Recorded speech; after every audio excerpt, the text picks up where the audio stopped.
Hi అండి, అందరికీ నమస్కారం.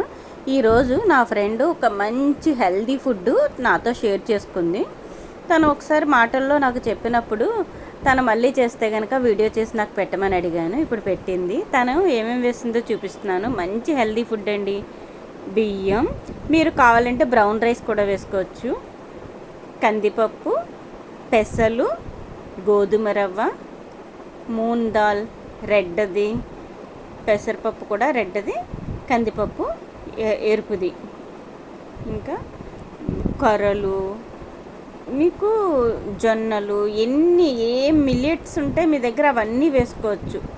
రాగులు, అది ఇదని ఏం లేదండి, గోధుమ రవ్వ. కానీ చాలా చాలా హెల్దీ ఫుడ్ అవుతుంది. మనం మిల్లెట్స్ అంటున్నాం కదా, అన్ని మిల్లెట్స్ వేసుకుని ఒక నైట్ నానబెట్టేసుకుంటే చాలా మంచిది. మీకు అంత టైం లేకపోతే ఒక 2 hours అన్నా నానబెట్టుకోండి. ఇది ఎలక్ట్రిక్ రైస్ కుక్కర్లో చేస్తున్న వంట, మీకు మామూలు కుక్కర్లో కూడా చేసుకోవచ్చు. ఇప్పుడు ఆయిల్ వేసుకుని అన్ని పోపు దినుసులు వేసుకోండి. ఆవాలు, జీలకర్ర. ఎందుకంటే ఇప్పుడు మనం ఒక గోధుమ రవ్వ ఉప్మా చేసుకుంటాం, దానికి ఎలా ఉంటుంది అలాగే, కానీ అన్ని రకాల మిల్లెట్స్ మన బాడీలోకి వెళ్తాయి ఒకేసారి. నాకు తను చెప్పినప్పుడు చాలా బాగా నచ్చింది. అందుకనే నేను ఆ వీడియో మళ్ళీ షేర్ చేయమని అడిగి తను నా కోసం మళ్ళీ చేసి పెట్టింది కూడా. చూసారా, వెల్లుల్లి, జీలకర్ర, ఎండుమిరపకాయలు, ఆవాలు వేసి బాగా ఒక్కోసారి వేపి, తర్వాత పచ్చిమిర్చి, ఉల్లిపాయలు కూడా, కరివేపాకు వేసి మళ్ళీ ఇంకొకసారి వేపి మంచిగా చేసిందండి. చాలా బాగుంది. చూస్తుంటుంటేనే ఎమ్మీగా అనిపిస్తుంది కదా. మీరు కూడా తప్పకుండా చేసుకోండి. మిల్లెట్స్తో ఫుడ్ ఇప్పుడు బాగా ఫ్యాషన్ అయింది కదా. మిల్లెట్స్ అంటున్నారు ఎక్కడ చూసినాను. అలా బాగా వేగిన తర్వాత మనం ఇప్పుడు అంతా ఇంగు వేసిందండి. ఇంగు కూడా హెల్త్కి మంచిదే, డైజెషన్ సిస్టమ్ బాగుంటుంది అంటారు కదా, బాగుంటుంది. ఇంగు కూడా చాలా చాలా మంచి ఫ్లేవర్ని ఇస్తుందండి వంటకి. చాలా మంచిది కూడా హెల్త్కి. మనం తప్పకుండా ప్రతి వంటలో వీలైనంత వరకు వాడుకోవడం మంచిది ఇంగువ. అలా కొంచెం బాగా వేగాలి. వేగిన తర్వాత అవన్నీ బియ్యంని, నానబెట్టిన పప్పులు, బియ్యం అన్నీ తీసుకొచ్చి అందులో వేసేసి కాసేపు అవి వేగాలి. చాలా టేస్టీగా వస్తుందండి.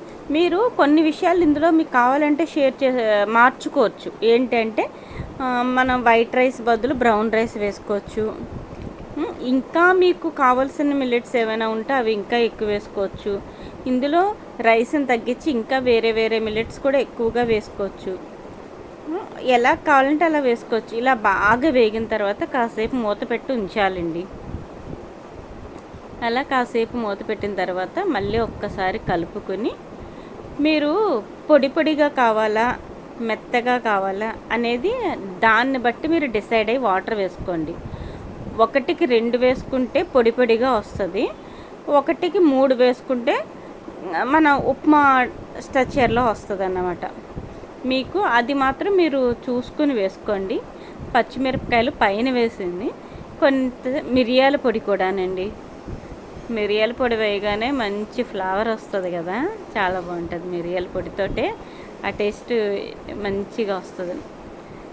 మీకు అయితే పొంగలి అవి గుర్తొస్తున్నాయా ఇవి చూస్తుంటే? తప్పకుండా గుర్తొస్తాయి, అంతే కదా. చాలా టైం అయ్యే వరకు ఉడికినివ్వాలండి. ఒకసారి మధ్యలో చెక్ చేసుకోండి అయిపోయిందా లేదా, వాటర్ ఇంకా ఉందా అని. చూడండి, ఇంకా కొంచెం వాటర్ ఉంది. ఇంకొంచెం సేపు పెడితే మనకి హెల్దీ మిల్లెట్స్ ఫుడ్ రెడీ. చాలా టేస్టీగా కూడా ఉందటండి. చాలా చాలా బాగుంది. తప్పకుండా ట్రై చేయండి, ఎవరైనా తప్పకుండా ట్రై చేయండి. కాకపోతే మీరు ఒక్కటే రైస్ని తగ్గించుకోండి. కావాలంటే హెల్దీగా తినాలి కంపల్సరీ అనుకున్నప్పుడు బ్రౌన్ రైస్ అయినా వాడండి, లేకపోతే ఇంకొంచెం రైస్ తక్కువగా వేసుకుని మిల్లెట్స్ అన్నీ ఎక్కువగా వేసుకోండి. దీని కాంబినేషను మనం వేరుశనగుళ్ళ పచ్చడి కానీ, లేకపోతే నాన్ వెజ్ కర్రీస్తో కూడా తినచ్చు, మీ ఇష్టం. లేకపోతే నిలవ పచ్చళ్ళు, ఆవకాయ, మాగాయ, ఇలా దేనితో తిన్నా కూడా వేడిగా తినండి. నెంబర్ 1 టేస్ట్ ఉంటుంది. సూపర్ టేస్ట్ అన్నమాట. దాన్ని ఇంకా వర్ణించలేం. మనం చాలామందికి మిల్లెట్స్ అంటున్నారు కానీ అన్నీ తినలేకపోతున్నాం అనుకుంటున్నారు కదా, అలాంటి వాళ్ళకి ఈ వీడియో చాలా బాగా పనిచేస్తుంది.